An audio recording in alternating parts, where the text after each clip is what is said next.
ठीक है, let's start. तो हम पढ़ रहे थे संधारित्रों का श्रेणी क्रम संयोजन। तो संधारित्रों के श्रेणी क्रम संयोजन में मैंने आपको तुल्य धारिता के लिए फॉर्मूले बताए थे।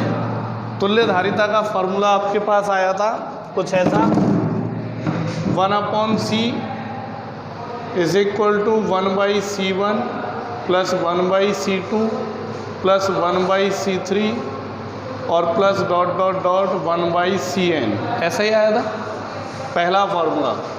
दूसरा बताया था कुछ इस तरीके से, 1/c डैश बराबर या c डैश बराबर c/n। ये कब बताया था? जब समान धारिता के n संधारित्र परस्पर श्रेणी क्रम में जुड़े हों, है ना।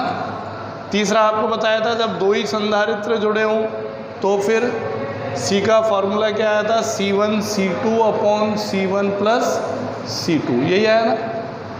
अब आगे बढ़ें।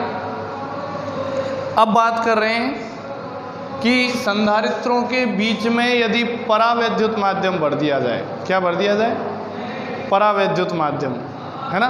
तो अपन ये टॉपिक पहले भी पढ़ चुके हैं, लेकिन पहले अलग तरीके से ज्ञात की थी धारिता। अब श्रेणी क्रम संयोजन के आधार पर ज्ञात करेंगे। कैसे? देखो, जैसे हमने कहा कि एक संधारित्र है, ये एक संधारित्र है, ठीक है। अब इसकी प्लेटों के बीच में भिन्न भिन्न माध्यम भर दिए, अलग अलग माध्यम, मान लो 3 माध्यम भर दिए, ज़्यादा भी भर सकते हैं, जिनकी मोटाई अलग अलग है। ये T1 मोटाई में भरा है, ये T2 मोटाई में भरा है और ये T3 मोटाई में भरा है, ठीक है। प्लेटों के बीच की दूरी d है, प्लेटों का क्षेत्रफल a है ना। यहाँ पे कोई एप्सिलेट R1 परावैद्युतांक का माध्यम भरा है, इसी प्रकार इनमें एप्सिलेट R2 और एप्सिलेट R3 परावैद्युतांक का माध्यम भरा हुआ है। अलग अलग परावैद्युतांक के माध्यम यहाँ पे भरे हुए हैं। तो आप देख पा रहे हैं अलग अलग परावैद्युतांक के माध्यम यहाँ भरे हुए हैं, भिन्न भिन्न मोटाई में, समझ गए। इधर कोई अलग माध्यम, इधर अलग, इधर अलग। अब आपको इस संधारित्र की तुल्य धारिता ज्ञात करनी है। तो पहला तरीका तो वो वाला है कि विद्युत क्षेत्र निकालो हर माध्यम में, फिर विद्युत विभव निकालो, विद्युत क्षेत्र गुना दूरी, फिर सभी विद्युत विभव को जोड़ दो। दूसरा, आप श्रेणी क्रम संयोजन से भी हल कर सकते हो। कैसे हल करेंगे? ऐसे हल करेंगे कि इसको अपन 3 अलग अलग संधारित्रों में विभाजित कर सकते हैं, ऐसे ही 3 अलग अलग संधारित्रों में विभाजित कर सकते हैं। पहला वाला एरा जिसमें एप्सिलेट R1 माध्यम भरा है, दूसरा एरा जिसमें एप्सिलेट R2 भरा है, तीसरा एरा जिसमें एप्सिलेट R3। आप देख पा रहे हो, ये देखो, ये जो संधारित्र है इसकी पहली प्लेट धनात्मक प्लेट है, इसकी जो दूसरी ऋणात्मक प्लेट है वो अगले की धनात्मक प्लेट से जुड़ी है, अगले इसकी ऋणात्मक प्लेट अगले की धनात्मक प्लेट से जुड़ी है। तो ऐसा संयोजन क्या कहलाता है बताओ? श्रेणी क्रम संयोजन कहलाता है। तो आप ऐसे भी हल कर सकते हो। अब मुझे बताओ, धारिता का फॉर्मूला क्या होता है? समांतर प्लेट संधारित्र की धारिता का फॉर्मूला है एप्सिलेट नोट A अपॉन D।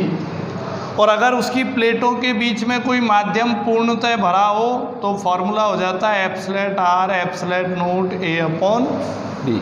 माध्यम भरा हो तो एप्सिलेट R से और गुणा हो जाता है, बताया था। तो इसमें माध्यम भरा हुआ है तो इसकी धारिता, पहले संधारित्र की धारिता epsilon R1 epsilon naught A upon D। समझ में आया? ये हो गई ना, माध्यम भरा हो तब क्या फॉर्मूला होता है? Epsilon R epsilon naught A upon D। हो गई पहले की। दूसरे संधारित्र की बताओ क्या आएगी, कितनी आएगी? Epsilon R2 epsilon naught A upon D। तीसरे की क्या आएगी बताओ? Epsilon R3 epsilon naught A upon D। आ गई तीनों संधारित्रों की धारिता। और तीनों कौन से क्रम में जुड़े हुए हैं? श्रेणी क्रम में। तो तीनों श्रेणी क्रम में जुड़े हुए हैं, तो श्रेणी क्रम संयोजन के लिए तुल्य धारिता का फॉर्मूला लगाओ। तो क्या था तुल्य धारिता का formula? 1/c 1/c1 1/c2 1/c3, ऐसा ही था क्या बताओ? रख दें तीनों की धारिताएं। तो तीनों की धारिता यहाँ रखो, तो 1/c बराबर c1 का मान ये वाला यहाँ रखें तो ये पलट जाएगा। तो क्या हो जाएगा बताओ, डी बटे एप्सलेट R1 एप्सलेट नोट ए, डी बटे एप्सलेट R2 एप्सलेट नोट ए। सही है, बोलो कोई दिक्कत, कुछ गड़बड़ हो रही है? एक गलती हो रही है, पता है क्या? ये T1 मोटाई में भरा हुआ था, ये T2 मोटाई में भरा हुआ था, और ये T3 मोटाई में भरा हुआ था। और यहाँ पे ये जो D लिखते हैं, D क्या लिखते हैं? दोनों प्लेटों के बीच की दूरी। तो यहाँ इन दोनों प्लेटों के बीच की दूरी कितनी है बताओ? T1। इन दोनों प्लेटों के बीच की दूरी कितनी है? T2। और इन दोनों प्लेटों के बीच की दूरी कितनी है? T3। ये गलती हो गई। तो यहाँ पे अपन लिखेंगे T1, ये T2, और ये हो गया आपके पास T3 अपॉन एप्सलेट R3 एप्सलेट नोट ए। क्लियर है? 1/c ऐसे ही इसमें से कॉमन ले लेंगे, 1 एप्सलेट नोट ए, तो ये बचेगा T1 एप्सलेट R1, T2 एप्सलेट R2 और T3 एप्सलेट R3। बोलो बचेगा या नहीं? अब तुल्य धारिता निकालनी है, C उल्टा कर देंगे, या तो क्रॉस मल्टीप्लाई कर दो या उल्टा कर दो, तो एप्सलेट नोट ए ऊपर आ जाएगा और ये नीचे आ जाएगा T1 एप्सलेट R1, T2 एप्सलेट R2 और T3 एप्सलेट R3। आ जाएगा या नहीं? याद करो, ये वही फॉर्मूला है या नहीं? एक केस बताया था मैंने आपको कि जब समांतर प्लेट संधारित्र की प्लेटों के मध्य भिन्न भिन्न मोटाई के और भिन्न भिन्न माध्यम की परतें एक दूसरे के समांतर रखी हों, तब उसकी धारिता, यही कुछ आया था। अगर निर्वात हो, निर्वात उपस्थित हो, तब तो एक पद और आया था यहाँ, D minus T1 plus T2 ऐसा, और निर्वात नहीं हो तब यही वाला आया था। तो उस तरीके से भी ज्ञात कर सकते हो और श्रेणी क्रम संयोजन से भी ज्ञात कर सकते हो, फार्मूला वही है। ठीक है, समझ आया? ये आपको ध्यान रखना है। तो ये था संधारित्रों का श्रेणी क्रम संयोजन। अब दूसरा टॉपिक लेते हैं अपन, संधारित्रों का समांतर क्रम संयोजन या पार्श्व क्रम संयोजन, पैरेलल कॉम्बिनेशन, पार्श्व क्रम संयोजन या समांतर क्रम संयोजन। ठीक है, इसमें क्या हुआ? अब समांतर क्रम संयोजन आप जानते हो कैसे जोड़ा जाएगा संधारित्रों को? इस तरीके से पढ़ाया ना हमने प्रतिरोधों के बारे में, ऐसे है ना। तो ये अलग अलग धारिता के संधारित्र हैं, C1, C2 और C3 धारिता के संधारित्र हैं। इनको एक बैटरी से जोड़ दिया है इस तरीके से, V वोल्ट की बैटरी से। यहाँ से आवेश प्रवाहित होगा Q, होगा या नहीं? अब ये जो Q आवेश है वो 3 अलग अलग संधारित्रों में जा रहा है, तो हर संधारित्र की धारिता के अनुसार इसमें आवेश जाएगा। तो मान लें पहले संधारित्र में Q1 आवेश गया, दूसरे संधारित्र में Q2 गया और तीसरे संधारित्र में Q3 आवेश गया। लेकिन देखा जाए तो तीनों संधारित्र जो हैं वो इन 2 बिंदुओं पर जुड़े हुए हैं। प्रत्येक संधारित्र का प्रथम सिरा यहाँ जुड़ा है और प्रत्येक संधारित्र का अंतिम सिरा यहाँ जुड़ा है। तो मान लेते हैं इन दोनों बिंदुओं के बीच में विभवांतर कितना है? V। इन दोनों बिंदुओं के बीच में विभवांतर कितना है बताओ? V। तो प्रत्येक संधारित्र के सिरों के मध्य विभवांतर कितना हो गया? V। तो समांतर क्रम संयोजन की परिभाषा क्या हो गई? एक तो आपने ऐसे पढ़ी है कि संधारित्रों का ऐसा संयोजन जिसमें प्रत्येक संधारित्र के प्रथम सिरे एक बिंदु पर जुड़े हों और अंतिम सिरे दूसरे बिंदु पर जुड़े हों, समांतर क्रम संयोजन कहलाता है। या थोड़ी स्टैंडर्ड डेफिनेशन बताएं तो कैसे बताएंगे कि संधारित्रों का ऐसा संयोजन जिसमें प्रत्येक संधारित्र के सिरों पर, प्रत्येक संधारित्र के सिरों पर विभवांतर समान हो। संधारित्रों का ऐसा संयोजन जिसमें प्रत्येक संधारित्र के सिरों पर विभवांतर समान हो। कल जो श्रेणी क्रम संयोजन पढ़ा था उसमें क्या था? प्रत्येक संधारित्र से गुजरने वाला आवेश समान हो। यहाँ क्या बोल रहे हैं? प्रत्येक संधारित्र के सिरों के मध्य विभवांतर समान हो। ठीक है, तो ये कहलाता है पार्श्व क्रम या समांतर क्रम संयोजन। क्लियर है? अब शुरू करें। इनकी तुल्य धारिता निकालनी है। तुल्य धारिता का मतलब क्या होता है कि ये तीनों संधारित्र मिलके जो काम कर रहे हैं, यदि इनको हटाकर एक ही संधारित्र लगा दिया जाए और वो भी यही काम करे जो ये तीनों मिलके कर रहे थे, तो वो संधारित्र इन तीनों संधारित्रों के क्या हो जाएगा, तुल्य हो जाएगा। हो जाएगा या नहीं? जैसे एक बिल्डिंग खड़ी है, 3 पिलर पे खड़ी है, तीनों पिलर हटा के एक ही बड़ा पिलर लगा दें और उसने भी उसको बैलेंस कर लिया, तो वो क्या हो गया, तीनों के तुल्य हो गया। समझे आप? तो देखो आप कैसे निकालेंगे। आपने फॉर्मूला पढ़ा है Q बराबर CV, चैप्टर में यही फॉर्मूला चल रहा है। आवेश विभव के समानुपाती होता है, तो Q बराबर CV, C नियतांक है। अब यहाँ देखो आप पहले संधारित्र की बात करें तो पहले संधारित्र में आवेश Q1, धारिता C1 और इसके सिरों पर विभव कितना है V, तो क्या लिखेंगे Q1 बराबर C1V। दूसरे संधारित्र की बात करें तो Q2 बराबर C2V। तीसरे की बात करें तो Q3 बराबर C3V। क्लियर है? विभव तो समान है तीनों पे। तो कुल आवेश जोड़ें तो कुल आवेश कितना हो जाएगा, Q1 plus Q2 plus Q3। तो Q बराबर मान रखें, Q1 का मान कितना है, C1V plus C2V plus C3V। हो गया। और Q की जगह क्या लिख सकते हैं अपन, Q की जगह CV, Q की जगह CV लिख दिया। यहाँ से V कॉमन ले लेंगे तो C1 plus C2 into V, V से V कैंसिल, तो C कितना आ गया बताओ, C1 plus C2 plus C3। बोलो आया है? तो समझ पाए आप? समांतर क्रम संयोजन में तुल्य धारिता का फॉर्मूला होगा C1 plus C2 plus C3। बोलो होगा या नहीं? ठीक है। तो अब देखो आप इसी में और बनाएं इस तरह से फॉर्मूले। तो इस तरह से यदि अपन बनाएं ये वाले, तो n संधारित्र जब जुड़े हों तब क्या होने वाला है बताओ। पहला फॉर्मूला बोल रहा हूँ कि n संधारित्र समांतर क्रम में जुड़े हों तो तुल्य धारिता हो जाएगी C1 plus C2 plus dot dot dot Cn। दूसरा, n संधारित्र जो समान धारिता के हैं वो यदि समांतर क्रम में जुड़े हों तो फिर धारिता कितनी हो जाएगी, समान है तो C प्लस C कितनी बार करेंगे, n बार। तो C और C को 2 बार जोड़ें तो 2C, 3 बार जोड़ें 3C, तो n बार जोड़ेंगे तो nC। हो गया। आप ध्यान करो, समांतर क्रम संयोजन में तो n से गुणा हो गई धारिता, और श्रेणी क्रम संयोजन में क्या हुआ था, C बटे n भाग लगा था। तो आपसे पूछा जाए कि कुछ संधारित्र हैं उनसे अधिकतम और न्यूनतम धारिता प्राप्त करनी है तो उनको कौन से क्रम संयोजन में जोड़ा जाए, तो अधिकतम धारिता प्राप्त करने के लिए कौन से क्रम में जोड़ेंगे, क्योंकि गुणा होगा तो क्या मिलेगी, ज़्यादा। और न्यूनतम धारिता प्राप्त करने के लिए, क्योंकि वहाँ भाग लगेगा तो धारिता क्या मिलेगी, कम। ठीक है। तीसरा आओ, तीसरा लेते हैं कि ये जो अपने पास समांतर प्लेट संधारित्र जो है इस तरीके का,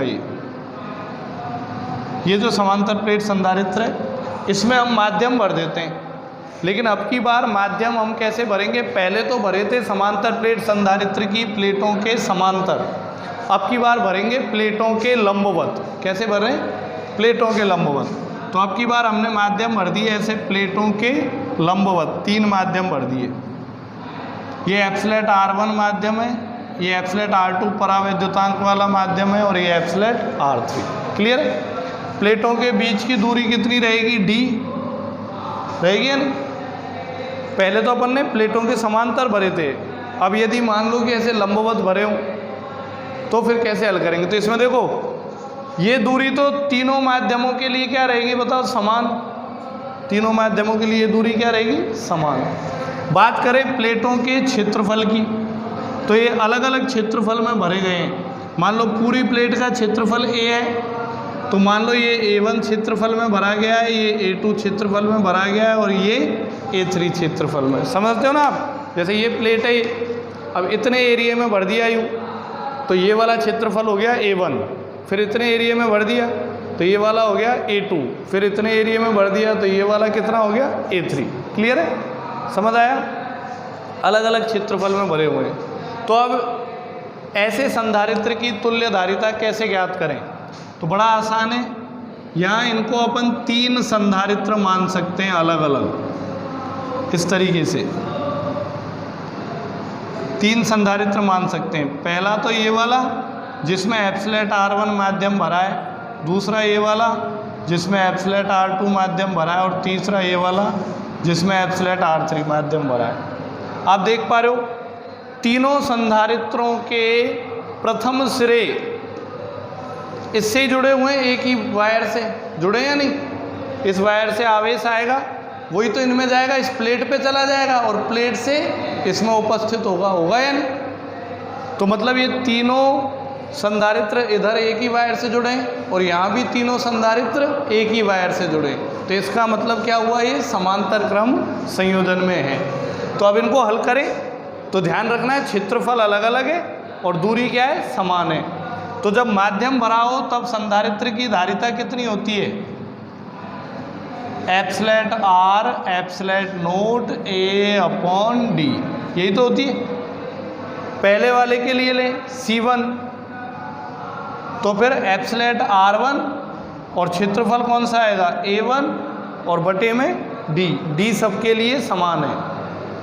ऐसे दूसरे वाले के लिए क्या आ जाएगा, एप्सिलेट R2 एप्सिलेट नोट A2/D, तीसरे वाले के लिए एप्सिलेट R3 एप्सिलेट नोट A3/D। और अब ये कौन से संयोजन में, समांतर क्रम संयोजन में। तो समांतर क्रम संयोजन में तुल्य धारिता कितनी होती है, C1 + C2 + C3।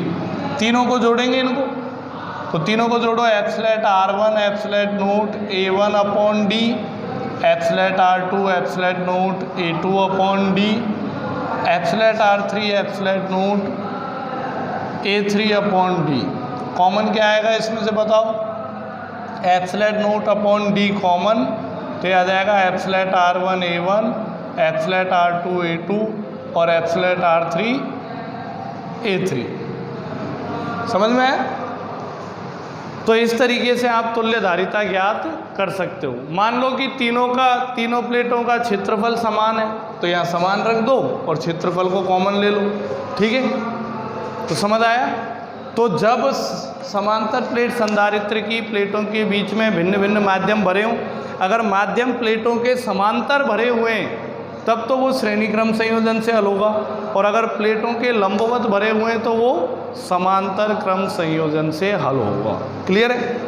अब इसमें क्या होगा कि जब आप चैप्टर के न्यूमेरिकल करेंगे तो ऑब्जेक्टिव टाइप न्यूमेरिकल में, ऑब्जेक्टिव टाइप क्वेश्चंस में एक न्यूमेरिकल आएगा। वो न्यूमेरिकल जो ये फॉर्मूले बताएं, इन फॉर्मूले से सॉल्व नहीं होगा, वो थोड़ा सा अलग है। उसका कॉन्सेप्ट पढ़ेंगे अपन चैप्टर 6 में, व्हीटस्टोन सेतु, ठीक है। लेकिन उस पर आधारित एक न्यूमेरिकल है, वो आपसे होगा नहीं। तो वो कॉन्सेप्ट मैं आपको बता देता हूँ थोड़ा सा।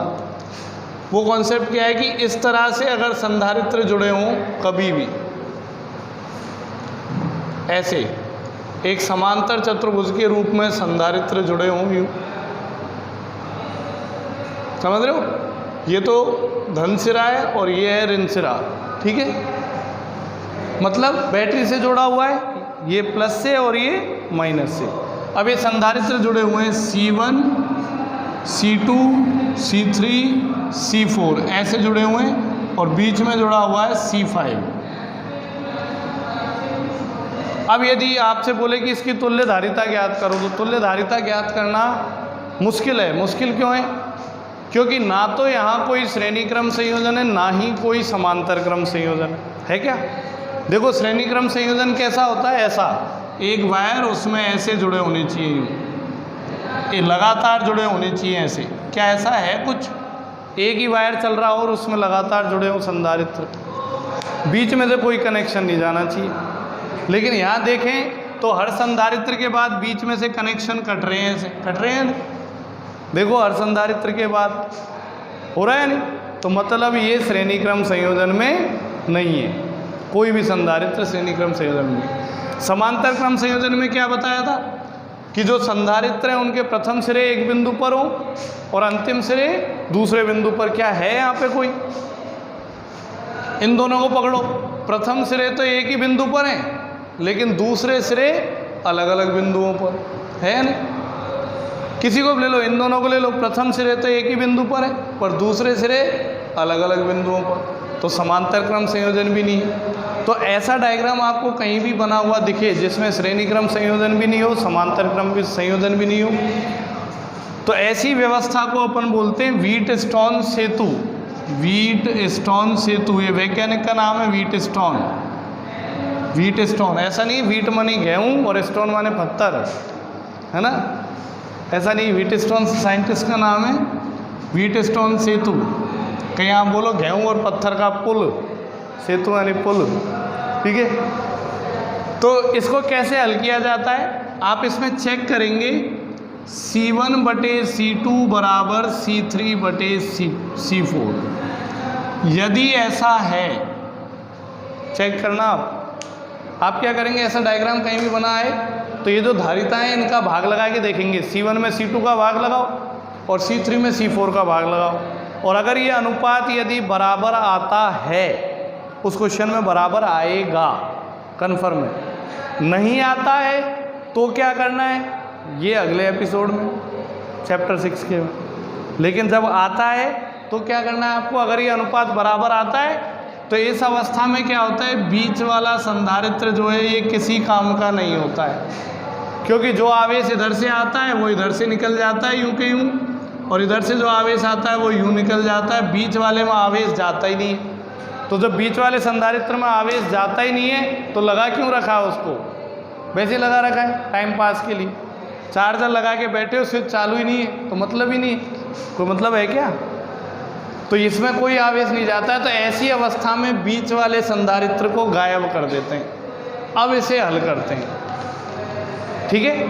तो C1/C2 और C3/C4 है ना। तो इसमें क्या हो जाएगा बताओ, ये जो C5 है ना, C5 इसका अस्तित्व नहीं रहेगा, इसमें आवेश नहीं जाएगा, तो ये नहीं जाएगा तो इसको गायब कर देंगे। अब इसे आप हल कर सकते हो, कैसे हल करें, ये दोनों संधारित्र श्रेणी क्रम में है क्या, चेक करो, एक ही तार में जुड़े हुए हैं दोनों, यहाँ से यहाँ तक लगातार ऐसे तो जुड़े हैं ये। अब ये जरूरी थोड़ी है कि सीधी लाइन में ही हो, ये तार ही तो है, तार को तिरछा करके लगा दो, ऐसे तार को मोड़ के ले आओ, दोनों में कोई अंतर है क्या। तो ये दोनों किस में हो जाएंगे बताओ, श्रेणी क्रम में हल हो जाएंगे। नीचे वाले दोनों भी किस में हल हो जाएंगे, श्रेणी क्रम में हल हो जाएंगे। फिर एक ऊपर बचेगा, एक नीचे बचेगा, तो वो दोनों किस में हो जाएंगे, समांतर क्रम, ठीक है। तो कहीं भी ऐसा फोटो दिखाई दे तो आप चेक करेंगे C1/C2 और C3/C4। ये आया कहाँ से और क्यों ये C5 को हटाया जाता है, ये जानने के लिए आप चैप्टर 6 इलेक्ट्रिक सर्किट का वीडियो देखना ना भूलें, ठीक है। वीडियो नंबर 3 देखना पड़ेगा इसका, तब आपको ये समझ आएगा। अभी तो सिर्फ सीधे रट्टा मारना है कि ये करना है, क्योंकि ये क्वेश्चन पहले दे दिया है, कॉन्सेप्ट बाद में, तो वहाँ पूरा डेरिवेशन के साथ है, विस्तृत जानकारी, ठीक है। तो वो वहीं पढ़ेंगे अपन, है ना। अब देखो ये अलग अलग रूपों में आ सकता है, जरूरी नहीं है समांतर चतुर्भुज बना हुआ है, ये ऐसे भी बना आएगा। देखो अगर आप पहचान पाओ तो, पहचानना आपको होगा।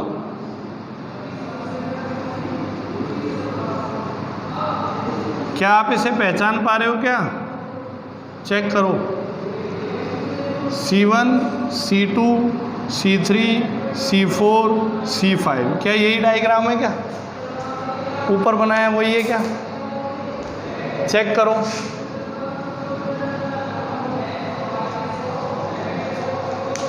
ये वाला डायग्राम इस डायग्राम में बदल सकता है, ट्रांसफॉर्म हो सकता है। कैसे, मैं अभी करता हूं। देखो यहां से स्टार्ट हुए यूं, ये पहला बिंदु है A, ये A बिंदु लिख दिया।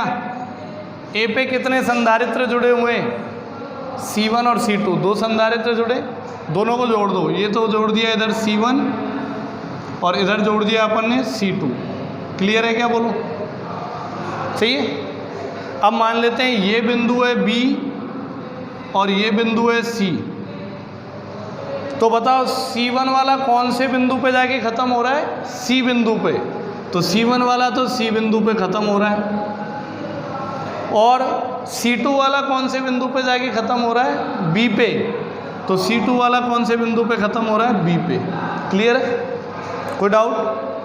आगे देखो, अब इधर से आ जाओ, इधर से ले लेते हैं यूँ, ये मान लेते हैं ये बिंदु है D, डी मान लिया, तो ये बिंदु हो गया डी। अब डी पे दो संधारित्र जुड़े, एक तो C3 और एक C4, तो इधर से ये जोड़ दिया C3 और इधर से ये जोड़ दिया अपन ने C4, जोड़ दिया। अब चेक करो C3 वाला कौन से बिंदु पे जाके ख़त्म हो रहा है, C बिंदु पे, तो C3 वाला कौन से बिंदु पे जाके ख़त्म हो रहा है, C बिंदु पे, और C4 वाला कौन से बिंदु पे जाके एंड हो रहा है, B बिंदु पे, तो C4 वाला कौन से बिंदु पे एंड हो रहा है, B पे। और C5 किन दो बिंदुओं के बीच में जुड़ा हुआ है, B और C, तो B और C के बीच में जुड़ा हुआ है C5। मैचिंग मैचिंग, शकल मिल गई, समझ रहे हो, कोई दिक्कत? तो ये आपको पहचानना आना चाहिए कि ये वही है। तो इसमें भी क्या होना चाहिए कि C1/C2 और C3/C4 यदि ये बराबर हैं तो C5 का कोई अस्तित्व नहीं रहेगा। तो ये दोनों किस में हो जाएंगे, श्रेणी क्रम में, ये दोनों भी श्रेणी क्रम में, हल कर लो। उसके बाद जो एक यहाँ आएगा और एक यहाँ आएगा वो दोनों किस में हो जाएंगे। जैसे मान लो कि इसका मान है आपके पास 2, इसका 4 है ना, और इसका है 4 और इसका 8, तो कैसे हल करें? श्रेणी क्रम का फॉर्मूला क्या बताया था, C1 C2 C1 प्लस, तो इन दोनों को हल करो श्रेणी क्रम में, तो 2 चौको 8/6, सही है क्या, 2 × 4/2 + 4, तो दोनों को हल किया तो दोनों हल हो गए। हल होने के बाद एक ही आ गया इनके बीच में, कितना आ गया, 8/6, और नीचे हल करो, ये भी श्रेणी क्रम में, तो 4 × 8 = 32/12, तो इनको भी हल किया तो इन दोनों के बीच में एक ही आ गया 32/12।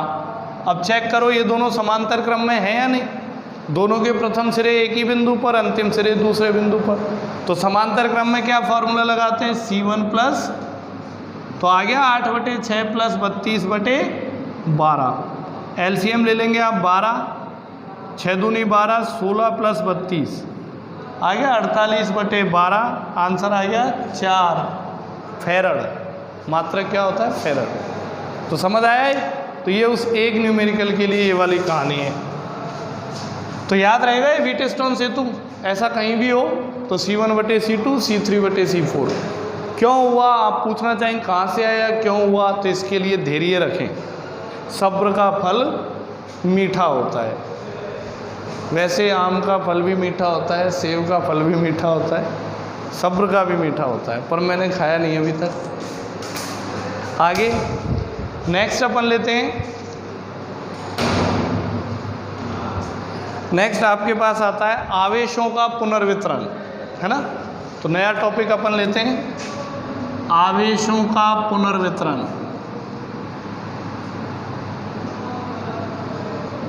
पुनर्वितरण है ना, आवेशों का पुनर्वितरण क्या है ये समझना। इसमें हमने 2 चालक गोले लिए,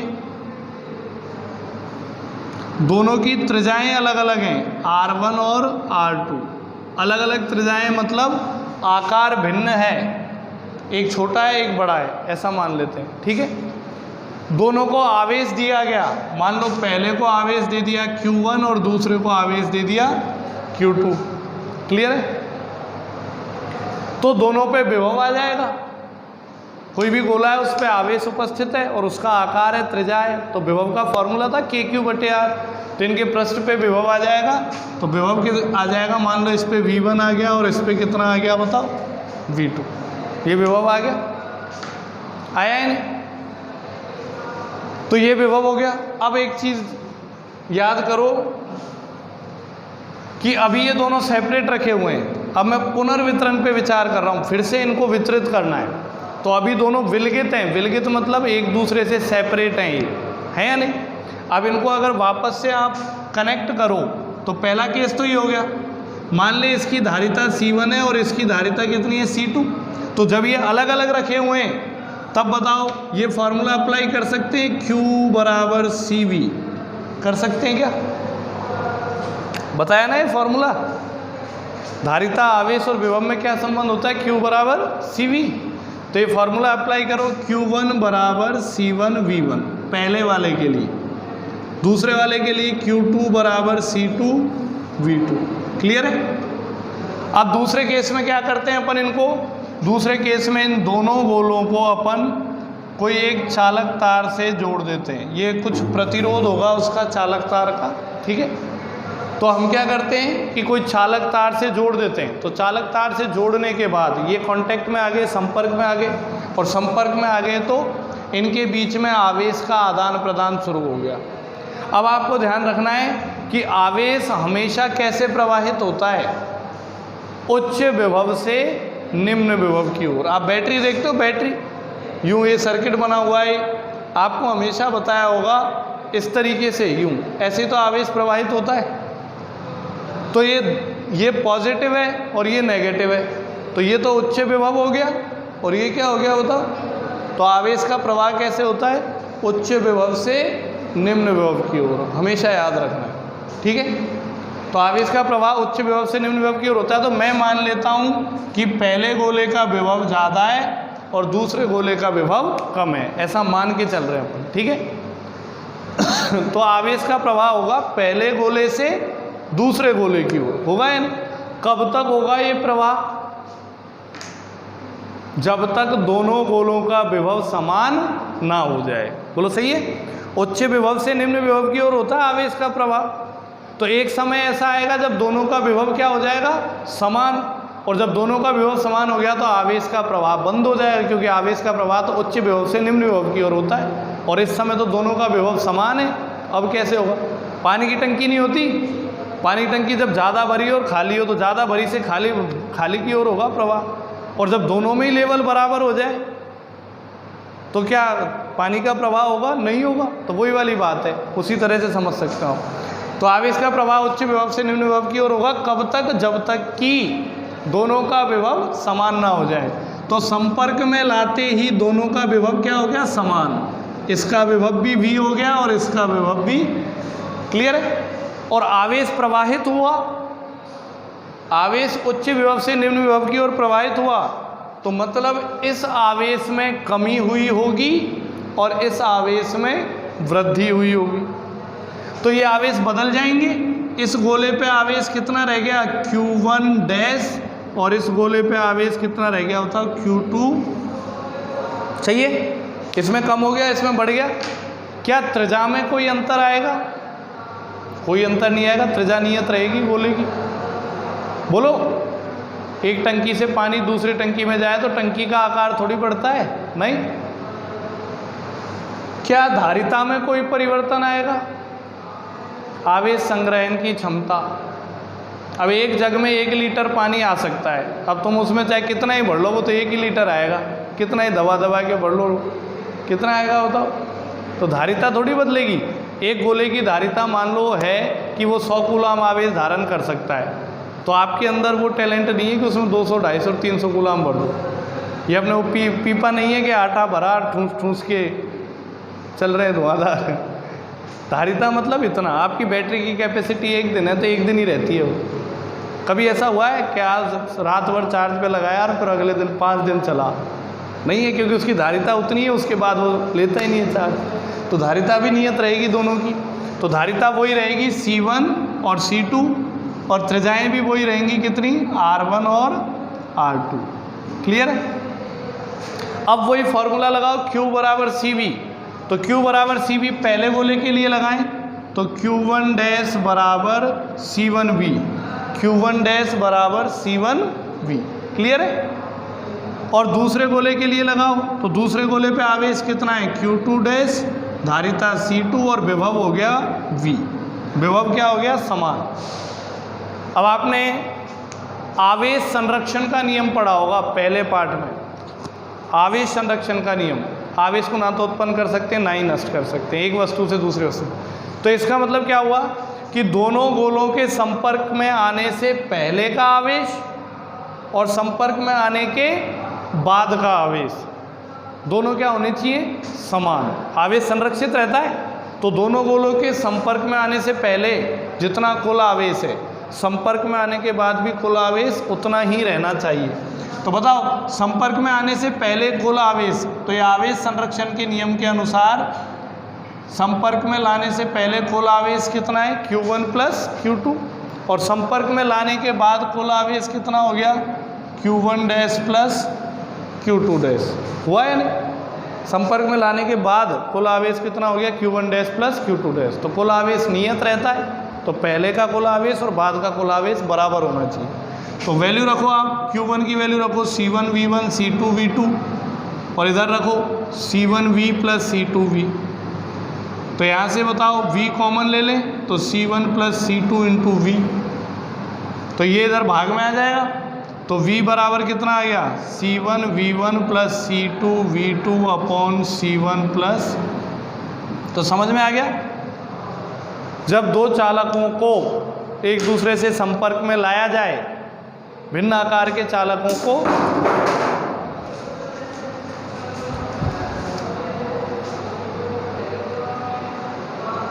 क्लियर है, तो जब दो चालकों को संपर्क में लाया जाए तो संपर्क में लाने के बाद उन पे एक ही विभव हो जाएगा, समान विभव हो जाएगा। और उस समान विभव का मान कैसे ज्ञात करेंगे, इस तरीके से ज्ञात, बोलो करेंगे या नहीं? क्लियर है, कोई दिक्कत? अब मैं आपसे पूछना चाहूं कि पहले गोले के आवेश में कमी, पहले गोले के आवेश में कमी कितनी हुई बताओ? पहले गोले के आवेश में कमी, तो आवेश में कमी पहले कितना था, ये Q1 और बाद में कितना हो गया ये Q1 डैश। तो कमी कैसे निकालेंगे कि पहले Q1 था बाद में Q1 डैश हो गया। तो डेल Q1 पहले गोले के आवेश में परिवर्तन आ गया। हल करो इसको, तो Q1 का मान क्या है C1V1 और Q1 डैश का मान क्या है C1V। C1 कॉमन ले लो, V1 माइनस V, सही है क्या? और V का मान रख दें क्या यहाँ से, V का मान ये वाला, तो V1 minus C1V1 plus C2V2 upon C1 plus C2 हो गया। हल करो आप LCM लेके, LCM लेंगे तो ये C1V1 हो जाएगा। तो C1V1 में से माइनस करें C1V1 कैंसिल, फिर इससे मल्टीप्लाई होगा तो C2V1 और माइनस करेंगे कितना C2V2, सही है क्या? अब क्या कॉमन आ जाएगा C1 C2, सही लिखा है क्या बताओ? कुछ गड़बड़ है?